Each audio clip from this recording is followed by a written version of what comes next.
દેવી દેવતાઓ વિશે કરવામાં આવતી અભદ્ર ટિપ્પણીને લઈને ફરીવાર વિવાદ સર્જાયો છે। દ્વારકાધીશ શ્રી કૃષ્ણ અંગે સ્વામિનારાયણ ગુરુકુળના સ્વામી નીલકંઠ ચરણદાસ દ્વારા એક ટિપ્પણી કરવામાં આવી છે, જેને લઈને આહિર સમાજમાં રોષ જોવા મળી રહ્યો છે। સાથે જ સાધુ સંતો દ્વારા નીલકંઠ ચરણ સ્વામી માફી માંગે તેવી માંગ કરવામાં આવી છે। તો બીજી બાજુ મણિધર બાપુએ એસેમ્બલ કંપની હરામનું ખાઈ ખાઈને બફાટ કરે છે તેવું નિવેદન આપ્યું છે, સાથે જ આતંકવાદી પણ કહ્યા છે। શું છે સમગ્ર વિવાદ, વિગતે વાત કરીએ આ વિડીયોમાં। વૈષ્ણવજન તો તેને કહીએ જે પીડ પરાઈ જાનાને રે। નમસ્કાર, નવજીવન ન્યૂઝમાં આપનું સ્વાગત છે। હું છું જયંત દાફડા। સ્વામિનારાયણ સંતો દ્વારા અવારનવાર હિન્દુ દેવી દેવતાઓ વિશે ટિપ્પણી કરવામાં આવે છે, જેને લઈને હિન્દુ સમાજમાં ભારે રોષ પણ જોવા મળે છે। ભૂતકાળમાં અનેક વખત આ પ્રકારના નિવેદનો સામે આવ્યા અને ત્યારબાદ જ્યારે વિવાદ વકરે છે ત્યારે માફી માંગી લેવામાં આવે છે। તેવામાં તાજેતરમાં સુરતના વેડ રોડ વિસ્તારમાં આવેલા સ્વામિનારાયણ ગુરુકુળના સ્વામી નીલકંઠ ચરણ સ્વામીએ નિવેદન આપ્યું હતું કે દ્વારકાપતિએ મહારાજને પ્રાર્થના કરી હતી કે જો તમે મોટું ધામ બનાવો, વિશાળ મંદિર બનાવો તો મારી ઈચ્છા છે કે ત્યાં આવીને હું નિવાસ કરું। સ્વામીના આ નિવેદન બાદ આહિર સમાજમાં ભારે રોષ જોવા મળી રહ્યો હતો અને ત્યારબાદ મણિધર બાપુએ જણાવ્યું છે કે હું મોગલધામ કબરાવથી ચારણ ઋષિ કહું છું કે સનાતન ધર્મને જે ધક્કો લાગ્યો છે આને હું આતંકવાદી કહું છું, કારણ કે અખિલ બ્રહ્માંડના માલિકથી મોટો કોઈ જ નથી। આને હું કંપની કહું છું। આ એસેમ્બલ કંપની હરામનું ખાઈ ખાઈને જેમ ફાવે એમ બફાટ કરે છે, લખવા માંડે છે। શું તેના ઘરનો ધંધો છે? આનાથી કોને ફાયદો છે? સાંભળો મણિધર બાપુને। જય મોગલ, જય મણિધર, જય વડવાળી।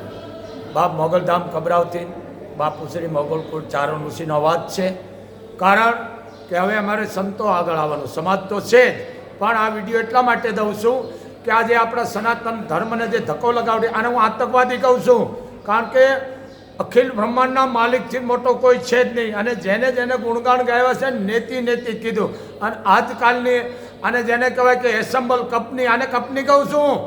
એસેમ્બલ કંપની હરામનું ખાઈ ખાય જેમ આવે એમ બફાટ કરે છે, લખવા માંડ્યા। શું એના ઘરનો ધંધો છે, કાયદો છે, અને કોઈ કહેવાવાળું નથી, કારણ બાપુએ આદેશ કરી દીધો છે મા મોગલની કૃપાથી। અને તમામ સાધુ સંતોને કહેવાય ગયું છે કે બાપ તમે હવે અનુષ્ઠાન માથે બેસી જાઓ, જ્યાં સુધી આપણે શંકરાચાર્યને સામે માફી ન માગે, અખિલ બ્રહ્માંડના માલિક કૃષ્ણની આગળ લખાણ ન દે ત્યાં સુધી આને માફ નથી કરવાના। બીજી વાત, અનુષ્ઠાનમાં સાધુ સંતોને નાના મોટા બધાને બેસી જવાનું છે, એમ હું તમારા ભેળો છું અને હું બુધવારનો બેસવાનો છું, કારણ જરૂર પડશે તો ધર્મ માટે બાપુ ખપી જવાય તૈયાર છે। કારણ કે અમારા હાથમાં બે વસ્તુ છે, તમને અમે સુધારાના બે શબ્દો આપી અને લડાઈ કરી તો પણ અમે તરવાર પણ ઉપાડી જાણી એ તાકાત છે, કારણ કે અમારી માએ ખુદે યુદ્ધ કર્યું ધર્મ માટે। એમ આ એક બાપુનો આદેશ છે 18 વર્ષને કે પોતાની નાની લીટી મોટી કરવા બેઠા હરામનું ખાઈ ગયા ને પૈસા દેવાનું બંધ કરો। આ કરોડો રૂપિયાના મંદિર મેન મંડળ જેમ આવે બફાટ કરે છે, કારણ ઈશ્વરથી મોટો દુનિયામાં કોઈ નથી। અને આ પોતાની એસેમ્બલ કંપની ચાલુ કરી દીધી છે। બાપુ અનાષ્ટનમાં બુધવારના બેહવાના છે, સમજો, કારણ મારે વહેલું બેહવું હતું પણ અમુક મારે ધાર્મિક કામ છે, એક બે જગ્યાએ જવાનું છે, એટલે મેં આ લેટ રાખ્યું છે।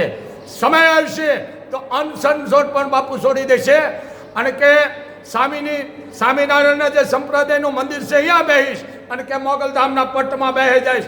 દુનિયાને ખબર પડે કે ચારણ સુશિક્ષિત છે અને ચારણ ધારે કરી શકે છે, પણ હું બોલતો જ નથી। આ વિડીયો 2 મિનિટનો દઉં છું એટલા માટે, કારણ કે 18 વર્ષ છે કૃષ્ણની યારે, કૃષ્ણથી મોટા કોઈ નથી।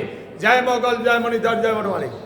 સમાજના લોકોમાં જેમાં રોષ જોવા મળી રહ્યો છે, તેમણે પણ માંગ કરી રહ્યા છે કે જે અંગે સ્વામીએ ટિપ્પણી કરી છે તેને લઈને તેમણે માફી માંગે। હવે જોવાનું રહ્યું કે સમાજમાં કઈ પ્રકારનો રોષ આગળ વધે છે અને સ્વામી દ્વારા જે પ્રકારનું નિવેદન કરવામાં આવ્યું છે તેને લઈને શું માફી માંગશે।